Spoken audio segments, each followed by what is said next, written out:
ये है धुआं को हटाना, फूंकना।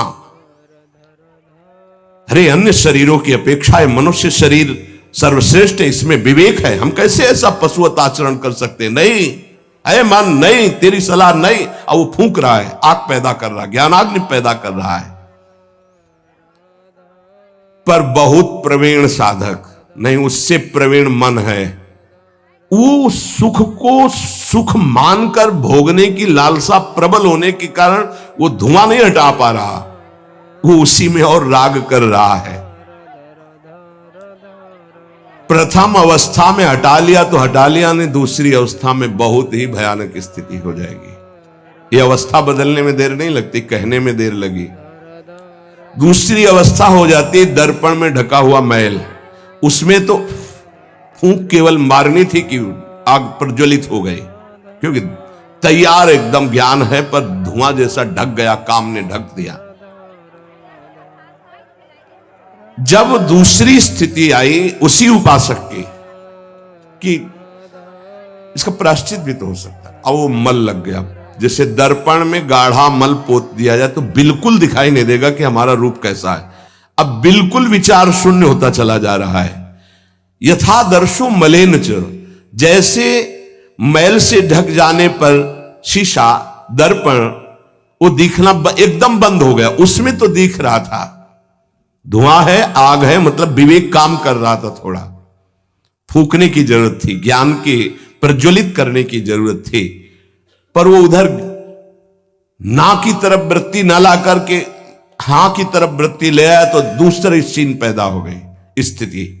जैसे दर्पण में मल ऐसे लगा दो तो बिल्कुल नहीं दिखेगा, वो बिल्कुल निर्णय नहीं कर पा रहा। सतोगुण में निर्णय करने की क्षमता होती है, रजोगुण में निर्णय करने की क्षमता खत्म हो जाती है और निश्चित हो जाता है कि भोग में सुख है। ऐसी कामना का वेग बढ़ा तो ये भूल गया कि मैं साधक हूं, मेरा कर्तव्य क्या है, मैं अकर्तव्य करने जा रहा हूं, ये भूल गया। क्योंकि जैसे दर्पण में ढक गया तो भूल गया। दर्पण में दिखाई देता मैं कौन हूं, तो ज्ञान रूपी दर्पण ढक गया काम से, अब ये उसकी सोच ही खत्म हो गई। अंतःकरण में इतना महत्व पैदा हो गया कि विकलता हो गई उसके अंदर। अब यही उसके पतन का कारण बन गया। इतना महत्व बढ़ गया कि निर्णय करने की क्षमता खत्म हो रही है कि मैं एक साधक हूं, मैं उपासक हूं, पापाचरण नहीं करना चाहिए। ये किसी का भी हो सकता है। पहली दशा बहुत जल्दी हटा जा सकता है, फूंक मारी हट गया, आग पैदा हुई ज्ञान की, नहीं नहीं।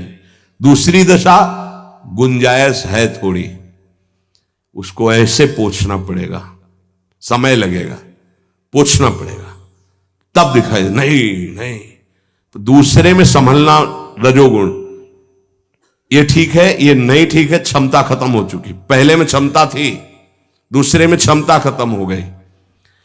तीसरा यथोल बेना व्रतो गर्भा, तीसरा तमोगुण, वो विपरीत ही दिशा की तरफ ले जाएगा। क्षमता की तो बात जाने दो, वो सारी सामर्थ्य विपरीत है, जो होगा देखा जाएगा, चलो, वो विपरीत दिशा की तरफ ले जाएगा। दर्पण पर मैल आने से उसको हटाने की गुंजाइश है, यहां तक हटा जा सकता है, दूसरी स्थिति तक, पर दूसरी स्थिति बहुत कठिन है। हटने की स्थिति अब खत्म हो चुकी, लगभग पर हटा जा सकता है, लेकिन तीसरी में तो हटा ही नहीं जा सकता। जैसे झिल्ली से ढके गर्भ का ये पता ही नहीं है कि बच्चा है कि बच्ची है, ऐसे तृतीय अवस्था में ये पता ही नहीं रहता मैं गलत कर रहा हूं या गलत करने जा रहा हूं।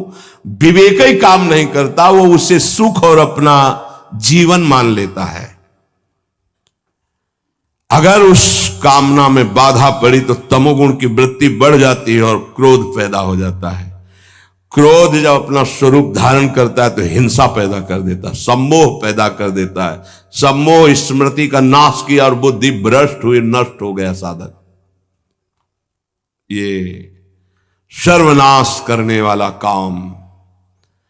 सम्मोह माने मूढ़ता, घोर मूढ़ता, कुछ निर्णय करने की सामर्थ्य नहीं रह गई। पशुवत, एकदम पशु।